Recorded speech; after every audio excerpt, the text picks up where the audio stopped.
It's a privilege to be with you. I'm going to yak for just a very brief amount of time, then you're going to yak among yourselves, and then I think you're going to formulate questions or something, I don't know, and then I'll answer them or engage them.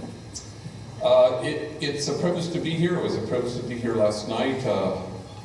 It's a privilege of my life to, for 35 years, to have worked with gang members in Los Angeles. The day won't ever come when I have more courage, or I am more noble, or I'm closer to God than the thousands of men and women I've been so honored to know. People like Hector, a little guy, 15 years old, who got back into school, having dropped out a long time before, and a gang member, a knucklehead, and he was starting to inhabit his own gifts and intelligence, and he came into my office. He was trying his hand at small talk, and he says, "Oh, by the way," he said, "I ran into a man who attended one of your talks once." I said, "Really?" He goes, "Yes. He found your talk rather monotonous." Damn, really? You did? And he goes, "Well, actually, no, that didn't happen, but I need practice using bigger words," he said. I said, "We'll go practice on somebody else." So, all of you are in this room because you came to Villanova because you wanted to imagine something different. You're hoping to create with God's imagination and your own, aligned together, a community of kinship such that God, in fact, might recognize it. Mother Teresa diagnosed the world's ills correctly when she suggested that the problem in the world is that we've just forgotten that we belong to each other. And how do we stand against forgetting that? The prophet Habakkuk writes, "The vision still has its time, presses on to fulfillment, and it will not disappoint, and if it delays, wait for it." But my sense of you already, as you begin your time here at Villanova, is that you're not going to sit there con los brazos cruzados, waiting for something to happen. You want to create something to happen. And that thing is God's dream come true, which is a community of kinship. No kinship, no peace. No kinship, no justice. No kinship, no equality. No matter how singularly focused you may well be on those worthy goals, they actually can't become a reality unless you imagine a circle of compassion, and then you imagine nobody standing outside that circle. You will leave this place eventually, and the hope is that you will be determined to dismantle the barriers that exclude. And then you will stand at the margins, because the vision of God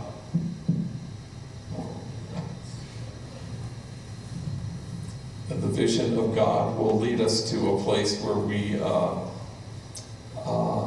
can stand with those whose dignity has been denied and those whose burdens are more than they can bear.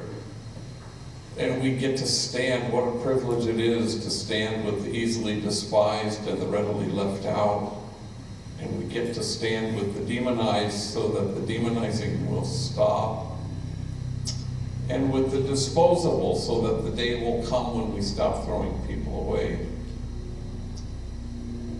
And so we create a community of kinship because that's what God's dream come true looks like, that you may be one, as Jesus says.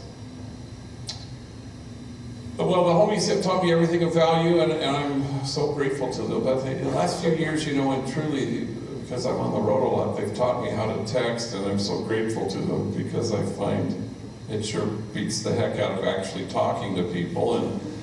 And I'm pretty good at it, LOL and OMG and BTW, and the homies have taught me a new one, OHN, which apparently stands for, oh, hell no. And I've been using that one quite a bit lately. I can't be alone in being vexed by this autocorrect thing. I had a homegirl named Bertha, a tough cookie, who on a Sunday texted me, and she said, "Where are you at?" And I texted her back, "I'm about to speak to a room full of monjas." And monjas is Spanish for nuns, sisters, religious women. I'm about to speak to a room full of monjas. And I pushed send, and autocorrect told her I was about to speak to a room full of ninjas, which she thought was pretty darn interesting. The homies, even right now, I mean, I was just checking during Peter's introduction, and it was like 5 text messages from homies who, their hair is on fire, and oh my God, my car, and my this, and they're cutting off my lights. And so one homie texted me, and he just needed $100 to finish off his rent, and I didn't have it, so I texted him back, things are tight. And I pushed send, and autocorrect told him, thongs are tight. And he wrote back, sorry to hear that. What about my rent? So there I am in a car with 2 older vatos, Manuel and Poncho, and they're going to help me give a talk at a high school. And we just finished our morning meeting, which is where hundreds of us gather in the reception area. And so Manuel's in the front seat, Poncho's in the back, and we're driving to Palm Springs, which is like 2 hours from LA. And we're 15 minutes on the road when Manuel in the front seat gets a text, and he reads it to himself and he chuckles. And I said, well, what is it? And he goes, oh, it's dumb. It's from Snoopy back at the office. Well, I just seen Snoopy. Snoopy gave me a big abrazo as the day was beginning. Snoopy and Manuel work together in the clock-in room where they clock in hundreds and hundreds of our workers. It's a tough job. I wouldn't want it because gang members can be occasionally attitudinal. And so I said, well, what's he saying? He goes, oh, what's dumb? Hang on, let me find it. Oh, here it is. Hey, dog, it's me, Snoops. Yeah, they got my ass locked up at county jail. They're charging me with being the ugliest vato in America. You have to come down right now, show them they got the wrong guy. Well, we died laughing, the 3 of us. I nearly drove in oncoming traffic, and then I realized that Manuel and Snoopy are enemies. They're from rival gangs. They used to shoot bullets at each other, because I remember. Now they shoot text messages. And there's a word for that, and the word is kinship. How do we obliterate once and for all the illusion that we are separate, that there is an us and a them? Even in your service, you're going to discover that there's a distance, and you don't want there to be a distance. Otherwise, it's service providers, service recipients somewhere down there, and you want to bridge that distance. One of the great privileges of my life was knowing Cesar Chavez as a friend. And he was the best listener of anybody I've ever been in the presence of. If you were talking to him, nobody else existed. He was laser beam focused. He was never looking over your shoulder to see if someone more important was on the approach. But once famously, a reporter had commented to him and said, wow, these farm workers, they sure love you. And Cesar just shrugged and smiled and said, the feeling's mutual. And indeed it is. That's our hope, is to arrive at this exquisite mutuality where there is no daylight that separates us. I remember there was a homie I met who was in Houston, and he was working in the streets of Houston with gang members, and he pleaded with me after my talk I gave there. He said, how do you reach them? Meaning gang members. And I said, well, for starters, stop trying to reach them. Can you be reached by them? And suddenly you've turned service on its head. Service is the hallway that gets you to the ballroom. You want to get to the ballroom, which is the place of kinship and exquisite mutuality. You know, we have like 350 volunteers at Homeboy. It's the largest gang intervention rehab reentry program on the planet. And we have a lot of volunteers who do a variety of things. And once a woman came to me and she says, I have to volunteer here at Homeboy Industries. I said, why do you have to volunteer at Homeboy Industries? She says, I believe I have a message these young people need to hear. I went, yikes. I said, do me a favor, the minute you lose that message, I hope you come back to us, because we don't want your damn message. We want you to come and receive people, and we want you to come and be reached by people, so that there is no daylight between service provider, service recipient. So I remember there was a homie named Caesar, we all called him Dreamer, And Dreamer, nobody found more job opportunities through Homeboy Industries than this guy.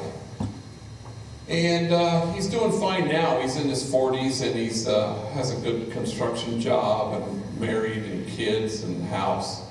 But in his early 20s, he was kind of a yo-yo, in and out of being locked up, and I'd find him a job in the private sector or in one of our businesses. But in no time at all, he'd gravitate back to vague criminality, usually something involving drugs, the sale of or the use of.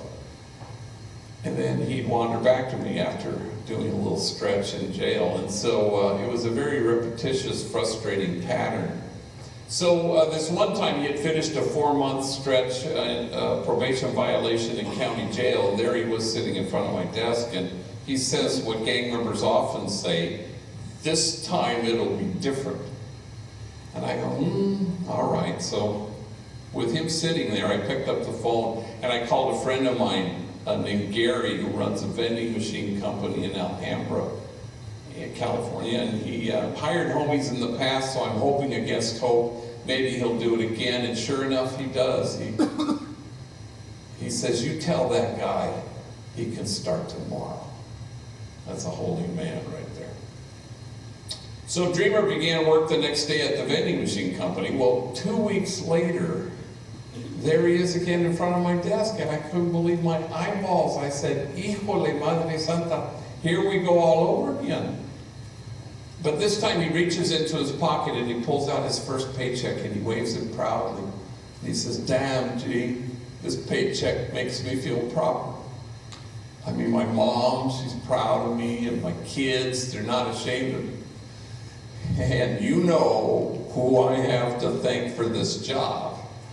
And I said, "Well, gosh, who?"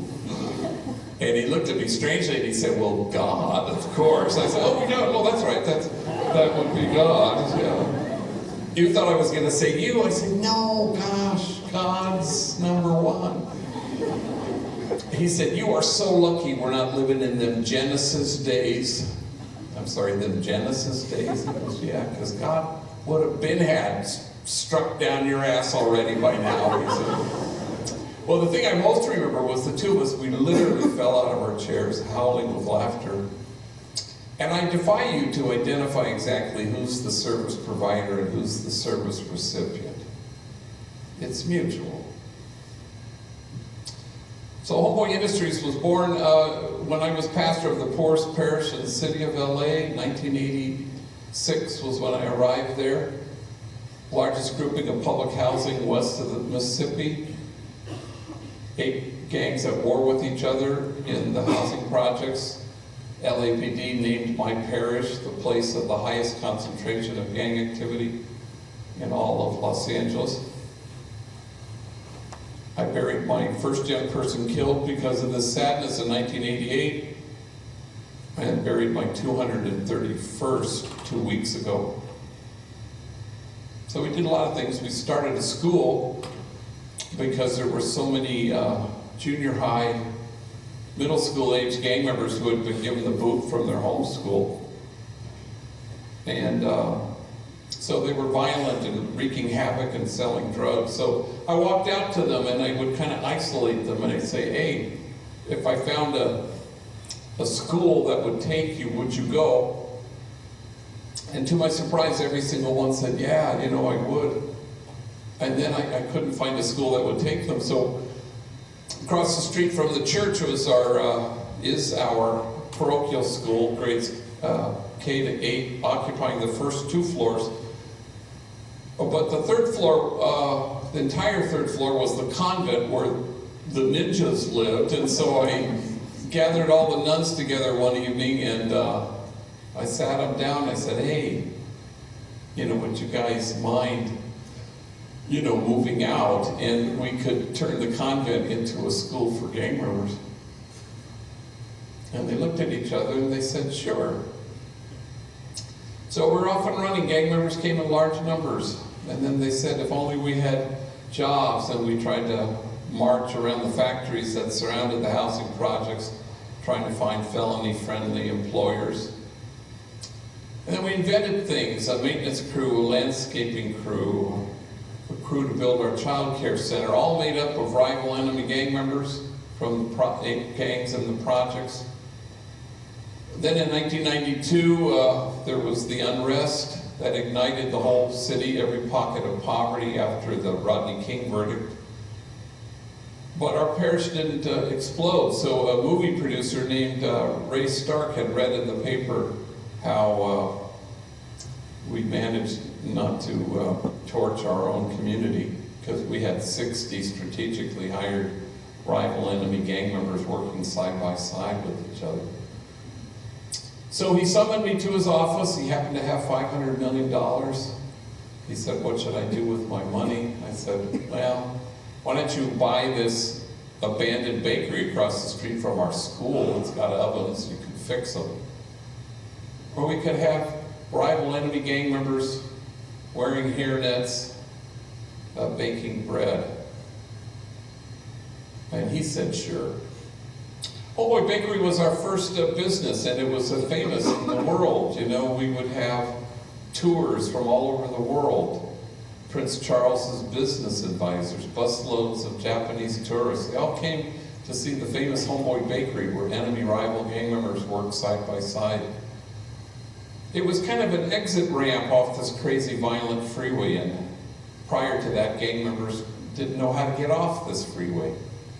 Because there was no exit, it compounded their despair and it increased the violence. And then the bakery burned down in October of '99. Burned right to the ground. And I can remember we were in those early days, it's hard to retrieve, but our first 10 years of existence, we would get death threats, bomb threats, and hate mail.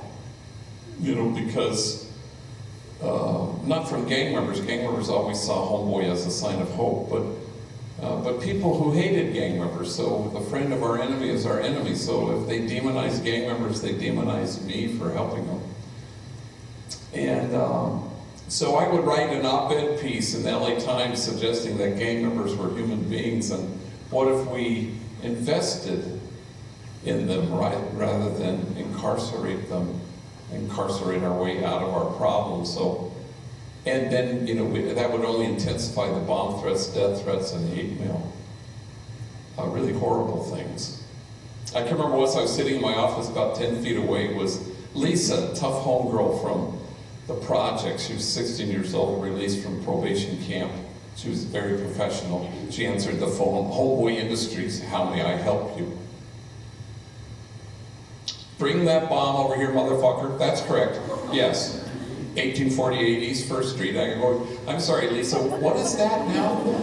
"Oh, it's a fool who wants to blow the place up." And I'm going, "How about God bless you and have a nice day?" You know, she's giving the Mad Bomber map quest, you know. But that was the climate in the early days. So when I run to the bakery, flames are shooting through the roof in October of '99. I presumed it was arson. But within an hour, we were able to determine that it was natural causes. Well, the next day, we were able to call all the bakers, and all these enemies were picking through the rubble and commiserating. We couldn't find Danny, the only guy we couldn't locate. So Danny shows up 7:30 in the morning, ready to bake bread. He's wearing his uniform, ironed. Homeboy Bakery over here, Danny emblazoned over here.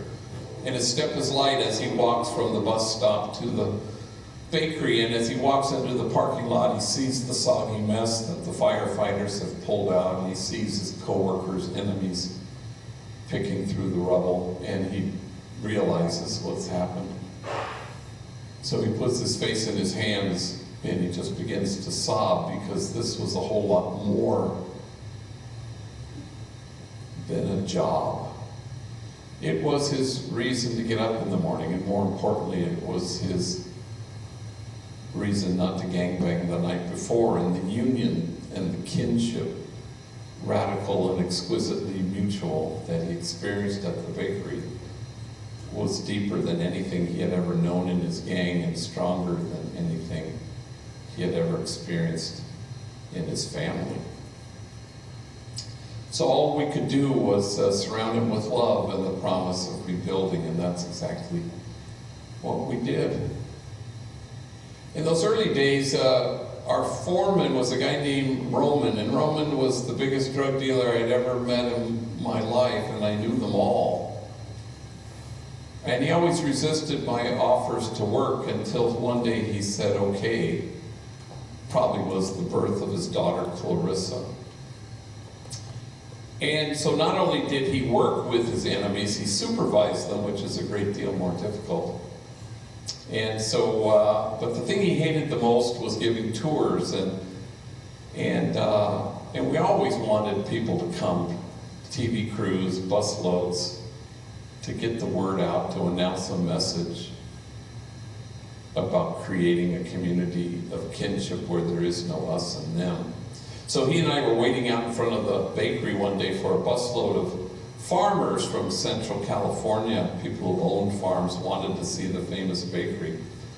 And he's having a bad attitude day. And the bakery, the bus with all the farmers comes in, and I'm waving, hi, yeah, you can park over there. And there's a microphone at the front, you know, one of those microphones to, you know, for the tour guide on the bus. And Roman sees the microphone and he pretends he's giving the tour. Welcome to Homeboy Bakery. Observe gang members in their natural habitat. Please keep your hands in the bus at all times. Do not attempt to feed the homies. They are not yet tame. So I'm saying, cállate, cabrón. And so they get off the bus and hi, and I leave them with Roman. So I go to my office and I come back later on in the day and I see Roman, and it triggers the memory of this tour. And I said, hey, how'd that tour go, by the way? He goes, damn, gee, what's up with white people anyway? He said, I don't know, what is up with us? He said, well, they always be using the word great. I said, really? I didn't know that. He goes, yeah, check this out, this busload of gabachos, white folks. They come in, they see the bakery is clean, and the ovens are operating. Wow, this place is great. And they see the homies, enemies, rivals working side by side. You fellas are great. And then they try the bread, and they say, wow, this bread, it's great. He says, how come white people always be using the word great? I said, I have no idea. It was the first time I've ever heard this.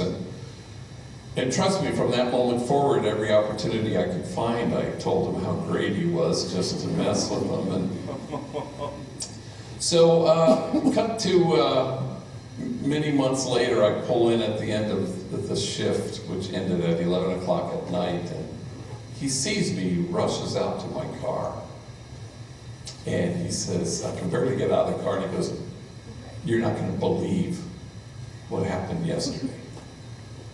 So he tells me that after his shift, he goes to pick up his 4-year-old daughter, Clarissa, at the babysitter, and puts her in the car, and he drives her to their humble little apartment where for the very first time in his life, he's paying rent with honestly earned, clean, decent money. And he unlocks the front door, and little Clarissa goes running down the hall, and she ends up in the living room, and she plants her feet, and she stretches out her arms, and she takes in the room with her gaze, and she says, this is great. And he said, I thought she was turning white on me. And he gets down at eye level, Mijo, what's great? And little Clarissa, with great emotion, clutches her chest, and she says, my home. And as soon as he says those 2 words, the two of us, our eyes fill up with tears, and we just stare at each other for what feels like an eternity. And we watch as tears roll down our cheeks. And finally, I tell him, you did this. You've never had a home in your life, and now you got one.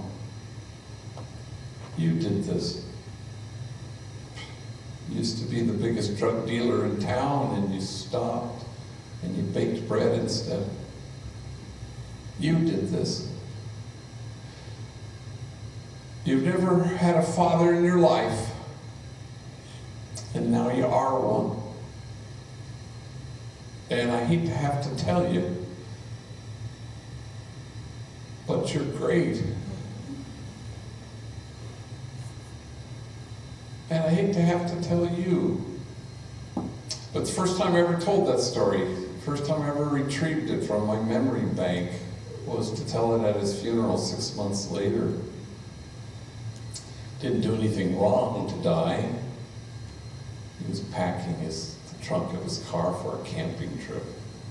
And two guys came in with their faces covered and saw him and must have thought he'll do, and they executed him. But at his funeral, the question that the homies both asked me over and over again during the week that spanned his death and his burial was, what's the point of doing good if that can happen to you? And I thought it was a good question, so during the homily I told that story, and then I said, here's the point. That before Roman left us, he knew the truth of who he was, that he was exactly what God had in mind when God made him. And so he became that truth. He inhabited that truth. And no bullet can pierce it. No 4 prison walls can keep it out. And death can't touch it. Because it's great. You don't go to the margins to make a difference, because then it's about you. You go to the margins so that people like Roman make you different.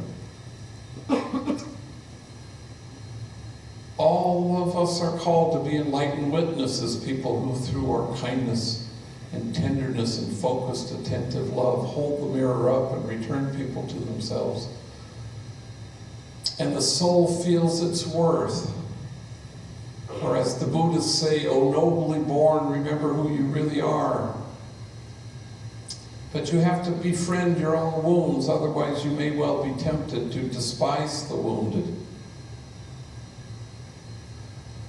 You know, every Saturday and Sunday I'm in a variety of detention facilities where I celebrate Mass as a priest, and on a rotating basis I'm in 25 different places.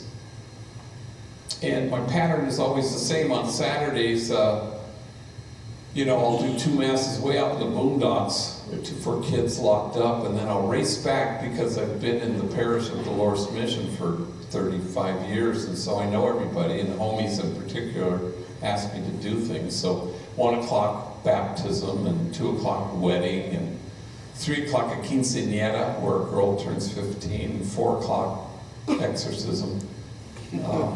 Just checking to see if you're still listening to me. I've never done one of those, but so this one day I raced back and it was 20 minutes to 1, and I thought, oh, I have time to go to my office and go through the mail, and so there I am all alone, and I'm an introvert, so I like all that all alone stuff, and suddenly this woman walks into the office. I find out her name is Lisa. She's in her mid-30s. This is the first time she's ever stepped into our office.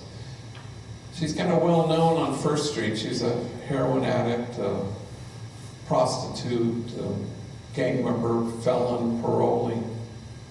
The homies call her La Gritona because she's always screaming. You can hear her every day scream as she's being tossed out of the bar next door, screaming at the owner. You can hear her screaming to payphones, "Just let me stay tonight," pleading with family members and friends. And this is the first time she's ever stepped into my office. And it's now 10 minutes to 1 in my baptism. So she comes into my inner sanctum and she's looking at the pictures on the walls. She plunks herself down, she launches right in. "I need help." Whew. I've been to like 50 rehabs. I'm known all over nationwide. Then she kind of shifts gears a little bit, and she says, I went to Catholic schools all my life, graduated from elementary. I even graduated from Sacred Heart High School in Lincoln Heights. And then she gets still. In fact, first time I ever used heroin was right after I graduated. And I've been trying to stop since the moment I began. And I watched as she leaned her head against the wall behind her, and her eyes became like two ponds, water rising to meet its edges, spilling over. And she cried, and I let her cry until finally she leveled her gaze at me and she said, I am a disgrace. And suddenly her shame meets mine, because when I had seen her step into my office that day, I had mistaken her for an interruption. The measure of your compassion lies not in your service of those on the margins, but only in your willingness to see yourselves in kinship with them, connected, reached, your hearts altered. You don't go to the margins to make a difference. You go to the margins so Lisa will show up in your office and change your life forever. Let me end with this last story, and then you're going to do some work at your tables. No amount of me wanting a homie to change his life is the same as him wanting to change it. Our program is not for those who need help, it's only for those who want it. In the middle of the night, I'd be driving my bike in the housing projects. I'd always see this guy Bandit, and he'd be running up to cars selling crack cocaine, and then he'd walk back into the light where I was kicking it with his homies straddling my beach cruiser. And he was always a little embarrassed, but not that much. He always resisted every offer of help I gave him. Until one day he came into Homeboy Industries, and I couldn't believe my eyes. And he said, I'm tired of being tired.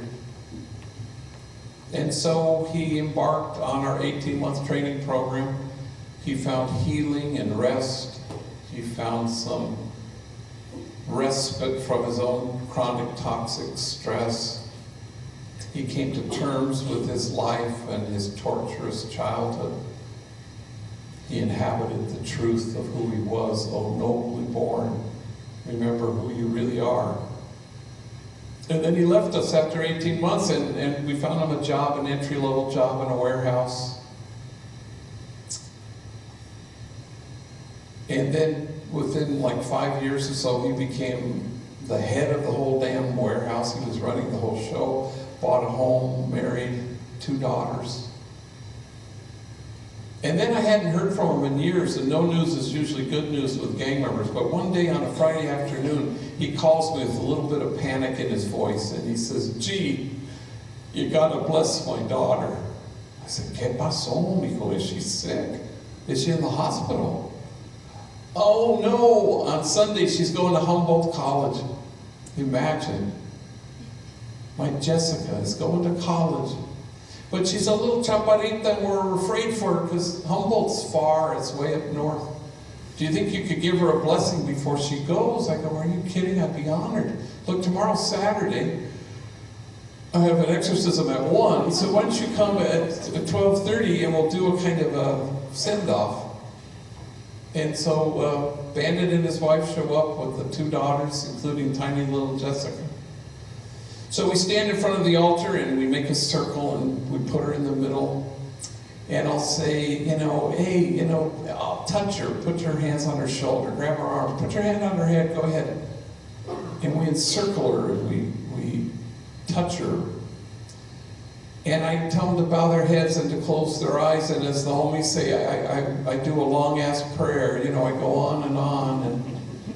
And somewhere in the middle of this prayer, I notice we've all become chillones. We're all we're all just blubbering, we're all crying. I don't know why we're crying, except for the fact that Bandit and his wife don't know anybody who's ever gone to college except me. Certainly nobody in their families. And so we finish, and we kind of wipe our eyes and laugh and at how mushy we got. And I look at Jessica, hey, what are you going to study at Humboldt College? And she was very quick, forensic psychology. And I go, damn, forensic psychology. And his father chimes in, her father chimes in and says, yeah, she's going to study the criminal mind. And Jessica looks at her father and does one of these, and he goes, yep, I'm going to be her first subject. So we go out to the car, and big abrazos, and they pile in the car, but Bandit hangs back, and I'm glad he has, and I say, hey, can I tell you something? I give you credit for choosing to be the man you've chosen to become, for choosing to walk in your own footsteps. I'm proud of you. And his eyes fill up with tears, and he says, you know what? I'm proud of myself.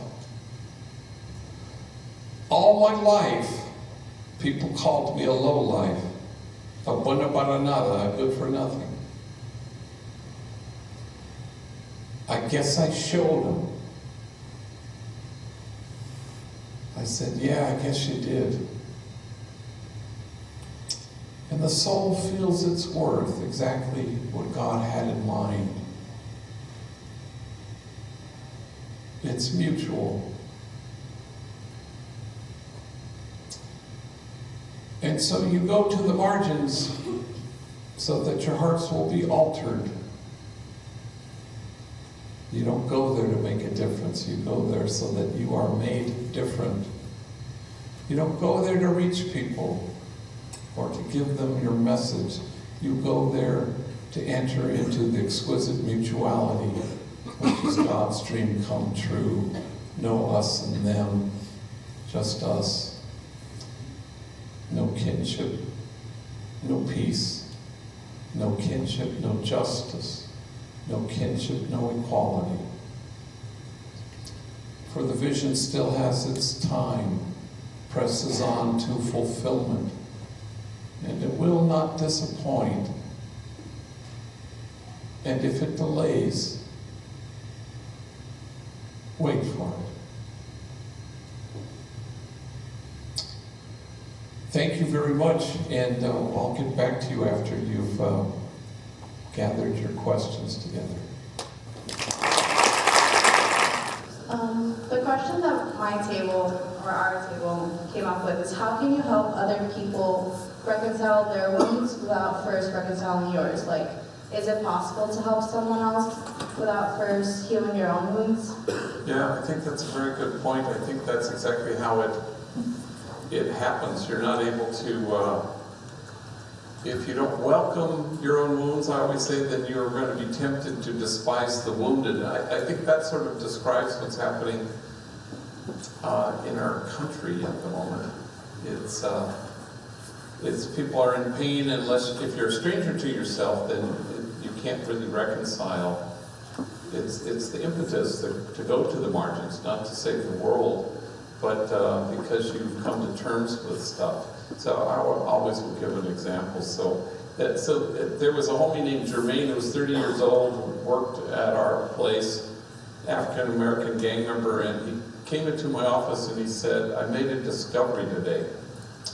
And it really wasn't so much a discovery as a retrieval of an image. He was 9 years old and lying on his stomach, real close to the TV, watching it, when he saw through his peripheral vision that somebody had come into the room, and he turns and he sees his mother, who's standing in the doorway, and her arms are outstretched, and as he brings focus to bear on his mother, he sees that she has deeply and profoundly slit her wrists and blood is coursing to the floor. And then she says to her 9-year-old boy, "See what you make me do." And the very next day he was taken from her care and put in foster care. Most telling and kind of awful of all was the fact that his 2 other siblings weren't, only him. So that was 9. At 11 he got jumped into a gang, and at 17 he was raised the rest of the way by the prison system. And there he is, 30 years old, in my office, sobbing. And when he had a kind of a rest in his sobs, I said, "What did you discover today?"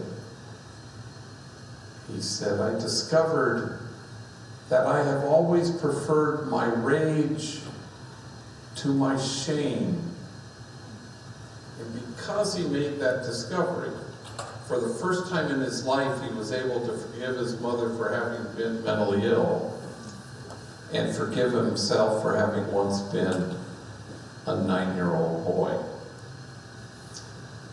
And now, many years later, he's a navigator at Homeboy. And the reason why he's so good is because he welcomed his own wound. He made friends with the terror. And he's no longer a stranger to himself, so he can be at the margins with people, and he can be reached by them. And he is no longer ever tempted to despise the wounded because he knows who he is. Good question, Table 9. Table 18. Raise your hand, Table 18.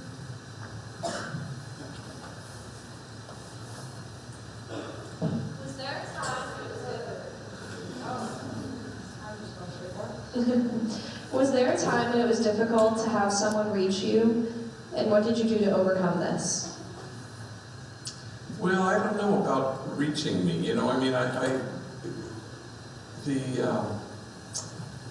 It's about receiving people, And then once you're in a stance where you can receive who people are, then they've reached you. I don't know if all of us have Buddha nature, as the Dalai Lama would say. We all have unshakable goodness. That's the truth of who we are. And it's not like we're selfish people, but we're self-absorbed people. And so it's hard for us to shake that off. And that's hard. It's hard to be reached by people when you're self-absorbed. You don't mean anything by it. It's just you're so preoccupied. You're lamenting what happened yesterday. You're lamenting what happened yesterday, or you're anxious about what happened tomorrow or is going to happen tomorrow. So part of the trick is to be anchored in the present moment. I always have these little mantras, when homies are in my office, I'll be saying to myself, stay listening, or I'll say, now hear this, and it's a way of bringing myself to a place of attention. Because once you're attentive, then you can delight in the person who's right in front of you. And then you can be tender, which is the most powerful way to be in the world. So if love is the answer, community is the context, but tenderness is the methodology. Otherwise, love stays in your head or in the air. But unless it becomes tender, there's no connective tissue. And in the end, it's about connection. Only connect.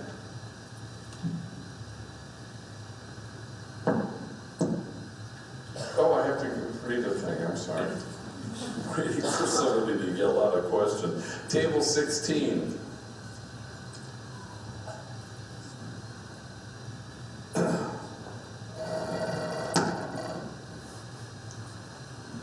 Our question is, how do we enter the service with the ultimate goal of kinship? Well, it's hard sometimes, when, like on service trips, we had a group from Villanova there, and And it would happen at Homeboy often enough. You know, people would come in, high school students from our local Jesuit high school, for example. They spend the month of January with us, and they'll always say the same thing. They'll always say, what are we going to do here? And I go, no, that's the wrong question. What's going to happen to you here? That's the right question. So you somehow have to surrender to that. Otherwise, there's nothing wrong with building an orphanage in Tecate, Baja California. There's nothing wrong with that at all. But really at the margins, what you hope to do is to, you know, allow yourselves to have the shape of your heart be altered. And in the end, we all kind of want to embrace the same things that have value to Jesus. So we want to take seriously what Jesus took seriously. Unfortunately for us, he only took 4 things seriously. They're big things, but there's only 4. Inclusion, nonviolence, unconditional loving kindness, and compassionate acceptance. If we take those 4 things seriously, we are in fact taking seriously what Jesus took seriously. So that's the kind of disposition of our heart when we go to the margins. It's a subtle, difficult thing, because you'll burn out if it's about you, but it'll be eternally replenishing if it's about the other. And then, it's not about convincing or cajoling or fixing or saving or rescuing. It's about loving, being loving. And that's where the joy is.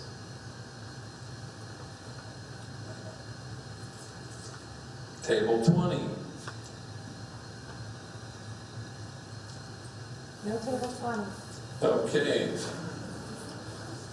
Table 12. Is that 20? Because I took 20 down. Oh, I didn't left it up. Okay, table 20. 12, you're not off the hook, so get ready. Our question was, do you see progression being made in LA? Say it again. Do you see progression being made in LA? Yeah, you know, so we were the gang capital of the world, 120,000 gang members, 1,100 gangs, reaching the highest moment, the horrible moment in 1992, when we had 1,000 gang-related homicides in LA County. So what's happened to that number since Homeboy was born? Cut in half again. You know, 300 gang-related homicides are terrible. But people would agree that progress has been made, you know.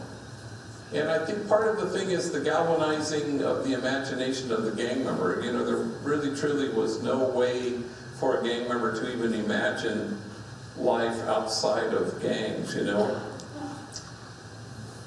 And no hopeful kid has ever joined a gang. That's never happened. And no kid is seeking anything when he joins a gang. He's always fleeing something, no exceptions. And gangs are the places kids go when they've encountered their life as a misery, and misery loves company. So as a society, once you kind of understand that we belong to each other, and then people can infuse hope for kids for whom hope is foreign, and people can try to help create an environment where healing happens for the traumatized and the damaged. And then as a society, we deliver mental health services, because it's hard to carry mental illness.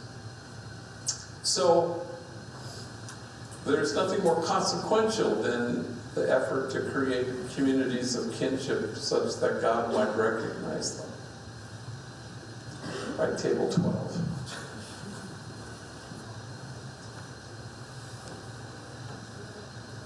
Do you see a way or ways to fix our criminal justice system?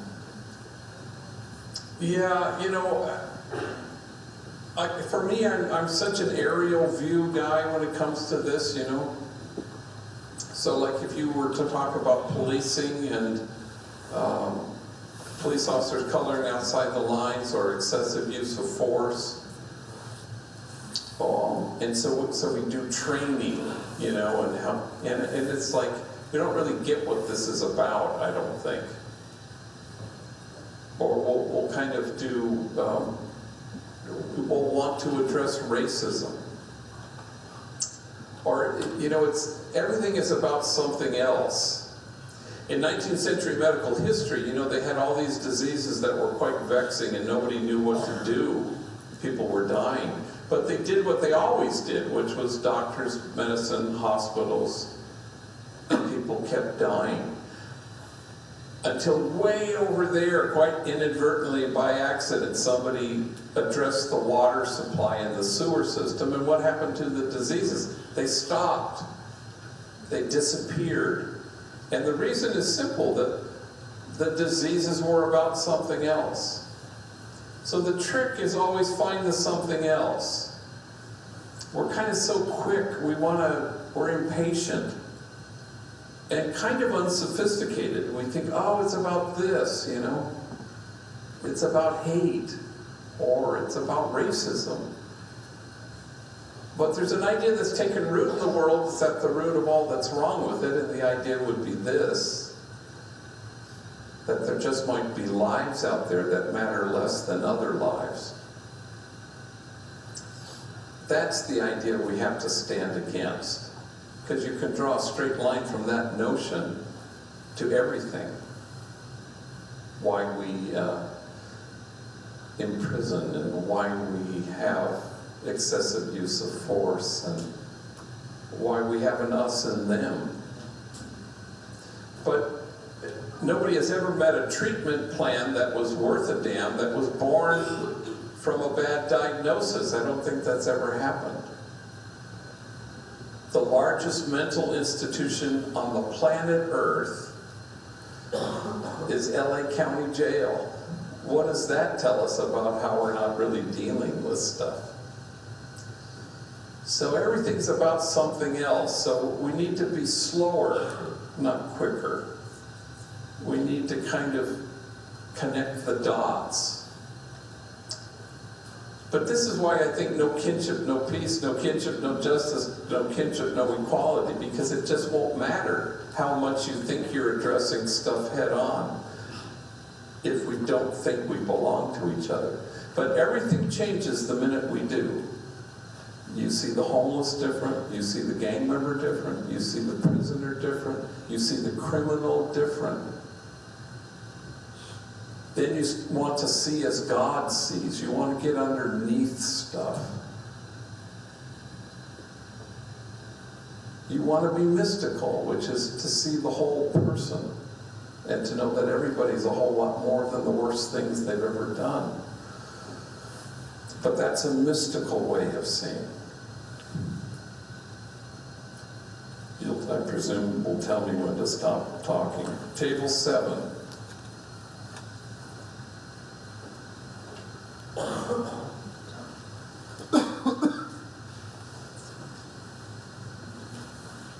Is happiness a required or necessary product of service? What is it, happiness? Yes. So say it again, is happiness a requirement? Is happiness a required or necessary product of service? A necessary product of service? Well, yeah, here's the thing, people always, that's a very good question. Because people always presume that what we're inviting you to is a grim duty. And people always do this to me. Oh my God, it must be so hard. And I always feel like a fraud, because I wouldn't trade my life for anybody's. I feel like I've died and gone to heaven. It's where the joy is. And I think that's the whole key in life. When Jesus says, my joy, yours, your joy complete. We think it's about herniating ourselves, and somehow doing the hard thing is the better thing. No, it's just the harder thing. But you want to do the thing that's more joyful. You want to do the thing that's more aligned, with the heart of God. How many of you read Tattoos on the Heart? Okay, so you have the story in there of this kid Moreno, who was a kind of a difficult kid and a torturous life, and lived on the streets and got in a gang and in and out of being locked up. And finally he was sent to what we call in the biz a suitable placement. So it was like a group home. And he was like 16 years old. He was back in school after like 5 years of not having been in school. And he was always kind of very not excited about anything. Like, I remember I'd call him on the phone, "Hey Moreno, what are you doing?" "Just right here." Blasing it. I'm an English major. I didn't know you could do that to that word, but he was like that. He was never excited about anything. And so then he calls me one day from the suitable placement in Orange County, and he says, "Hey, G, kidnap me." And I said, "What do you mean kidnap you?" He goes, "Well, I don't have any clothes. I'm back in school, and you know my mom, she's not going to get me any clothes. But we're in the same damn thing every day." So I talked with the people at the house. I went to pick him up, and he gets in the car, and he's kind of having a blasing it day as we're driving to the mall to buy clothes, and how's school, and I'm all, excited, and it's okay, like that. I go, "Come on, there must be some subjects you love. How about English? Hate it. How about history? Can't stand it." I said, "What about math? Boring. There must be something you like. Do you have a science or something?" "Oh, damn, gee, biology. That's the bomb right there. Check this out, on Monday, we're gonna digest a frog."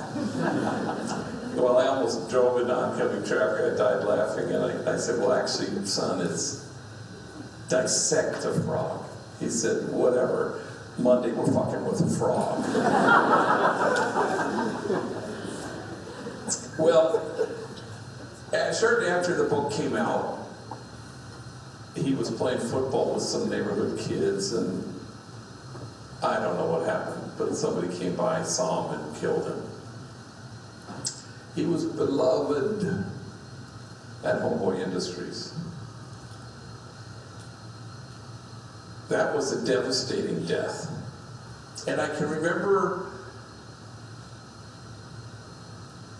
standing in front of the whole packed, hundreds of homies who work there, all in our morning meeting, and people were sobbing. And I said, "You gotta make 2 lists, and you should hurry up. Make the list of the fates that are worse than death. Like, for example, not knowing the truth of who you are. And make a list of the things more powerful than death,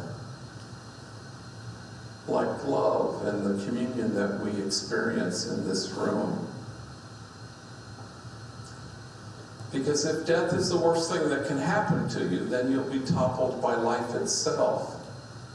In fact, it was Moreno himself, when his older brother was killed and died in his arms 2 years earlier. He came to me and he said, "Death is a punk."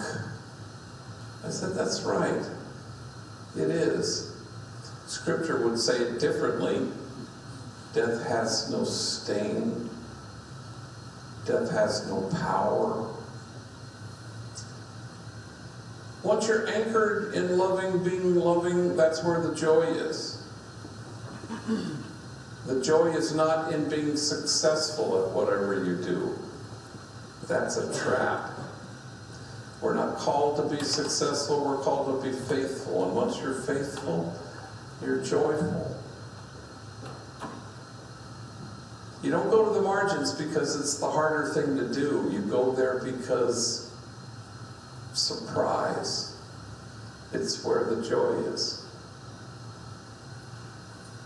And perhaps it's why so many folks are strangers to joy. One more. Table 10.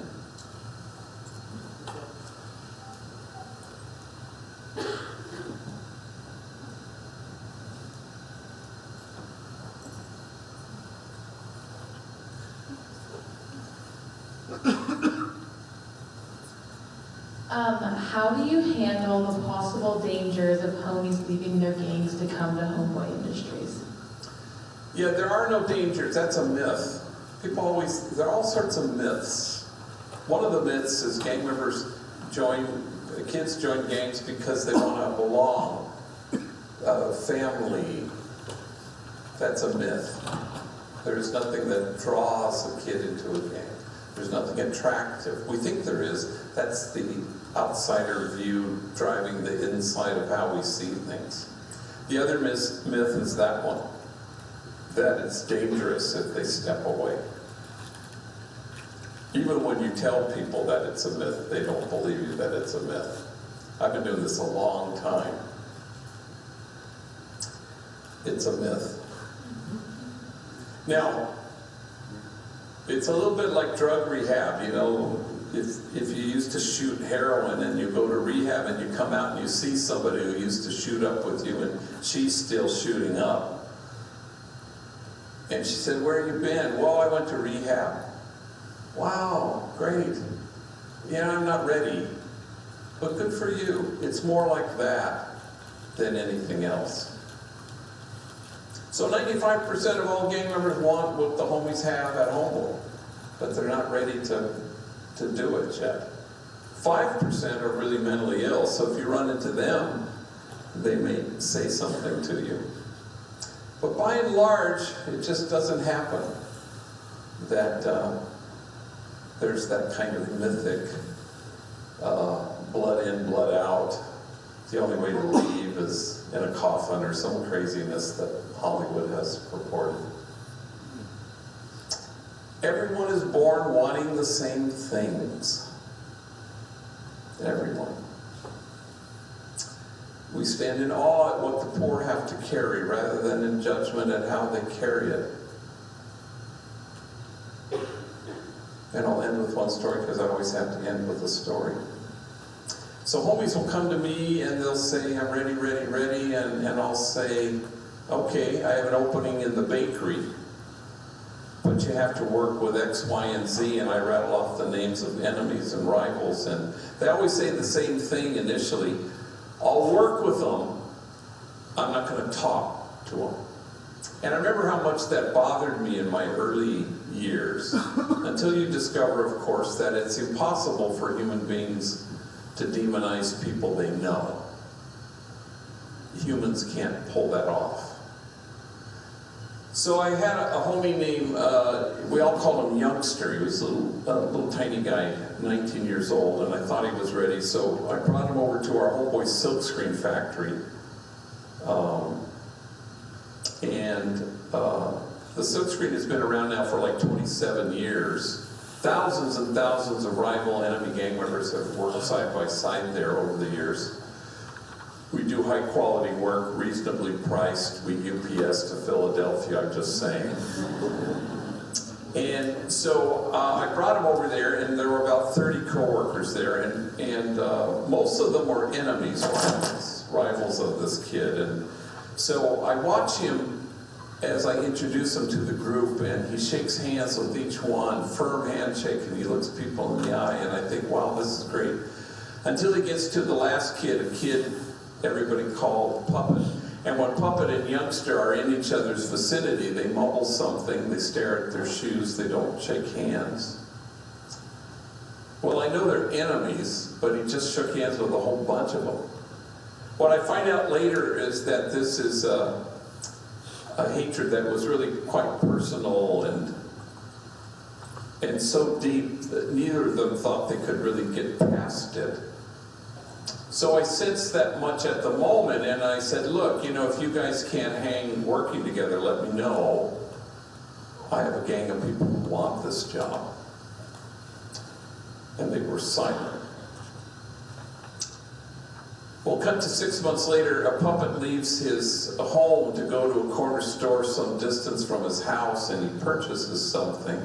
But on the way back, for some reason, he decides to take a shortcut, and he dodges into an alley, and because he took this detour, suddenly he's surrounded by 10 members of a rival gang, 10 against 1, and they beat him badly. and he falls to the ground, and while he's lying on the ground, they won't stop kicking his head, and he's lifeless. Somebody finds his body and takes him to White Memorial Hospital, where he's declared effectively brain dead. But it's the policy there to keep you connected to machines for 48 hours. So you get 2 full days of what they call a flat read, where there's no brain activity and it's a flat line, so the doctors can sign the death certificate. These 2 days allowed people to gather, friends, family. I was giving a talk at St. Louis University. I flew home immediately. I've seen a lot of horrible things in my life, but nothing to compare to the sight of this young man with his head swollen many times its size. It was horrifying. You could barely train your eyes on him. So then at the end of the 48 hours, as a priest, I said a blessing prayer. I anointed him with oil. We disconnected. And a week later, I buried him. But in the first 24 hours, as Puppet was lying beaten in the hospital, I'm alone in my office. It's 8:30 at night, and the phone rings. And it's a youngster from the silkscreen factory. And he says, "Hey, that's messed up about what happened to Puppet." And I said, "Yeah, it is." And then with a certain kind of eagerness even, he says, "Is there anything I can do? Can I give him my blood?" And I remember we both fell silent under the weight of it. Until finally he broke the silence, choking back his tears, and he said with great deliberation, "He was not my enemy. He was my friend. We worked together." Now, can I say that always happens at Homeboy Industries? Of course. Any exceptions? No. I can't think of one. And it shouldn't surprise us that God's dream come true, that we be one, just happens to be our own deepest longing for each other. For it turns out